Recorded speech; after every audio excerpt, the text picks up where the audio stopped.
नमस्कार दोस्तों, स्वागत है मेरे अपने YouTube चैनल वेट ज्ञान में। दोस्तों आज हम बात करेंगे पशुओं में डीवर्मिंग। डीवर्मिंग जो होती है पशुओं में जो पेट के कीड़े के लिए जो औषधि दी जाती है उसे ही हम डीवर्मिंग कहते हैं। दोस्तों अगर आप किसी भी प्रकार के पशुओं का पालन कर रहे हैं तो डीवर्मिंग करवाना एक महत्वपूर्ण कार्य है। और ये कार्य जो है इसके पूरी आपको जानकारी होनी चाहिए कि नहीं तो क्या है कि आपका जो पशुपालन जो आप कर रहे हैं उसमें नुकसान हो सकता है और बहुत सी समस्याओं का आपको सामना करना पड़ सकता है। दोस्तों पशुपालन में ये अगर आप जो होते हैं दो प्रकार के जो पैरासाइट्स पाए जाते हैं मुख्यतः एक्टो और एंडो, बाहरी और अंतः परजीवी।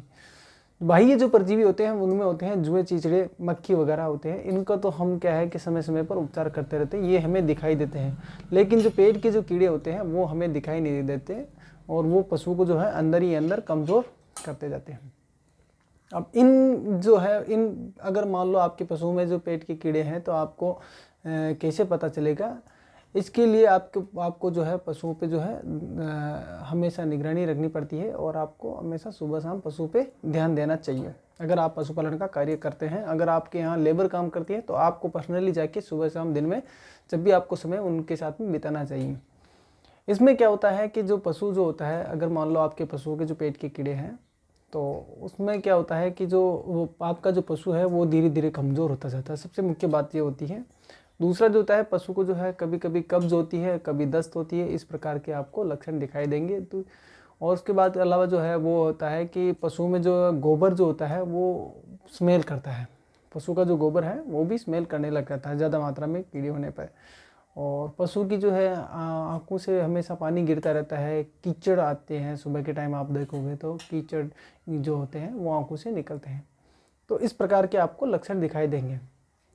और दूसरा होता है इसमें पशु जो है वो खाता पीता बराबर है। खाने में इसमें जो शुरुआती स्टेज होती है इसमें किसी प्रकार की कोई कमी नहीं रहती है, लेकिन जो आपका पशु जो है वो खाता पीता है फिर भी कमज़ोर रहता है, ये इसका एक और लक्षण है। अब क्या होता है कि पशुओं में जो पेट की जो इंटरनल जो एंडोपैरासाइट होते हैं वो होते हैं, उनमें भी बहुत से प्रकार के होते हैं। उसमें क्या होता है कि लीवर फ्लूक होते हैं, टेपरवर्म होते हैं, हुकवर्म होते हैं, एस्क्यूरेसिस होते हैं, लंग्स वर्म होते हैं। इस प्रकार के बहुत सारे पैरासाइट अंदर पाए जाते हैं। तो उनके लिए जो होता है मुख्यतः दो प्रकार की औषधियाँ जो है पशुपालन में अभी तक ज़्यादा काम में ली जाती है। एक तो होती है एल्बेंडाजोल और एक होती है फेनबेंडाजोल। फेनबेंडाजोल जो होती है गर्भित पशुओं को दी जाती है। जो गाभिन पशु होता है उन्हीं को ज़्यादातर फेनबेंडाजोल दिलवाई जाती है। और एक होती है एल्बेंडाजोल जो खाली पशु को दी जाती है। जो पशु क्या गर्भित नहीं होता है उस पशु को ये जो है एल्बेंडाजोल दिलवाई जाती है। दोस्तों इसमें सिर्फ एल्बेंडाजोल और फेनबेंडाजोल ही हमें नहीं देनी चाहिए। ये जो औषधियाँ होती है ये पशु चिकित्सक की देख रेख में और उनकी सलाह के अनुसार लेवे तो आपको बहुत बड़ा फ़ायदा हो सकता है।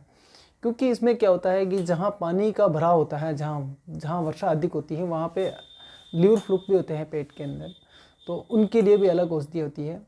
तो वो औषधि होती है। वैसे ही लंग्स वर्म के लिए अलग होती है, टेप वर्म के लिए अलग होती है। अलग अलग प्रकार की जो है डीवर्मिंग औषधियाँ पाई जाती है। तो आप और दूसरा होता है इसमें वेट का होता है कि जितनी, जैसे मान लो आपका पशु जो है 500 किलो का है तो उसको जितनी मात्रा में औषधि, जैसे 3 ग्राम अगर एल्बेंडाजोल देनी है तो वो पूरी लगनी चाहिए।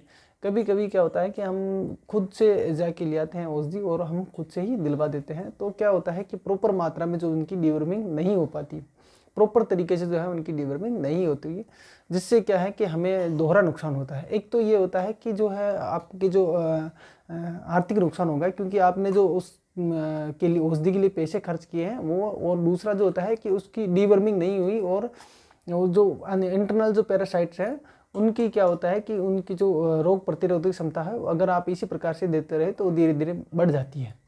तो इस बात का विशेष तौर से ध्यान रखें। एक बार पशु चिकित्सक को दिखाएं, उसके बाद में जो औषधि प्रिस्क्राइब करते हैं वो आप लेके दें।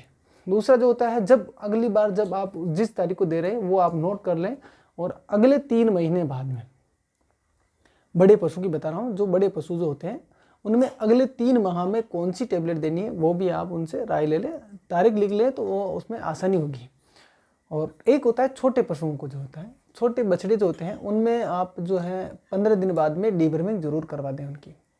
और 6 महीने तक जो है उसकी कम से कम आप जो है 4 बार, 6 महीने में 4 बार उनकी डीवर्मिंग अवश्य करवाएं। क्योंकि हर 1.5 महीने में आप उनकी डीवर्मिंग जरूर करवाएं।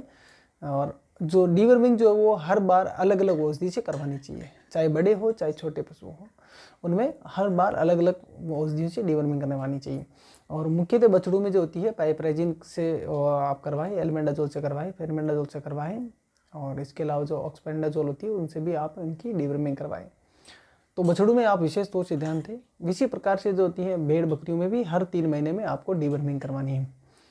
तो अगर आप जो है डीवर्मिंग समय पर करवाते हैं तो बहुत सारी परेशानियां जो होती है पशुपालन में, जैसे मान लो रिपीट ब्रीडिंग है, ये भी एक मुख्य कारण होता है। क्योंकि जो पैरासाइट्स जो होते हैं एक्टो और एंडो, वो क्या होते हैं कि खून जो चूस लेते हैं पशुओं का, उसमें क्या होते हैं कि पोषक तत्व भी उनके साथ में चले जाते हैं। तो उनके शरीर में जो है एक तो दूध में निकल जाते हैं पोषक तत्व, दूसरा पार्चुरेशन के टाइम में होता है हास उनका, और एक जो अगर पैरासाइट एंडो और एक्टो दोनों पैरासाइट हैं आपके, तो वो भी सोच लेंगे, वो भी जो है अवशोषित कर लेते हैं। तो इससे आपका जो पशु है वो रिपीट ब्रीडिंग है, मिल्क की जितनी कैपेसिटी है वो नहीं दे पाता है, शरीर जो है वो उसका नहीं बन पाता है, शरीर जो है वो प्रॉपर तरीके से ग्रोथ नहीं करता है। तो ये सारी समस्याओं का आपको सामना करना पड़ता है। बहुत सारी समस्याएं जो है पैरासाइट्स की वजह से ही होती हैं, एंड बहुत सी बीमारियां भी होती हैं जो इनके द्वारा फैलती भी है, जैसे एक्टोपैरासाइट से जो होती प्रोटोजोल डिजीज खूब सारी फैलती हैं।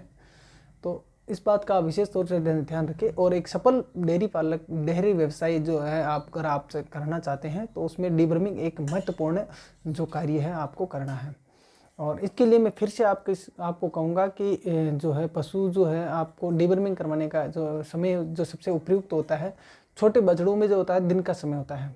जैसे मान लो आपने सुबह दूध पिलाया उसको और शाम को दूध पिलाते हैं, सुबह और शाम दोनों टाइम ज़्यादातर मोस्टली दूध पिलाते हैं उनको, तो दिन का जो समय होता है 1 से 2 बजे का, वो सबसे बढ़िया बछड़ों को डीवर्मिंग करवाने का समय होता है। उस समय खाली पेट होता है, तो खाली पेट देने से जो है वो औषधियाँ अच्छा काम करती हैं, उनकी जो पैरासाइट्स होते हैं वो अच्छी तरीके से किल होते हैं। और जो गाय जो होती हैं, अगर आप बड़े पशु को जो है अगर आप डीवर्मिंग करवाना चाहते हैं, वो सुबह का समय सबसे उपयुक्त होता है। और शाम को भी जब आप के पशु को चारा दाना डाल रहे हैं वो थोड़ा कम मात्रा में डालें, ताकि जो है उनके जो रुमन जो होता है उसमें चारे की मात्रा कम हो, और जो आप औषधियाँ दे रहे हैं वो प्रॉपर तरीके से काम करें। और बेहतर रिजल्ट के लिए है जो है आप इनको गुड़ के साथ दिलवाएं तो और भी बढ़िया काम करती है। तो धन्यवाद दोस्तों, आज के वीडियो में इतनी ही जानकारी। अगर आपको ये जानकारी अच्छी लगी हो तो मेरे चैनल को जो है लाइक एंड सब्सक्राइब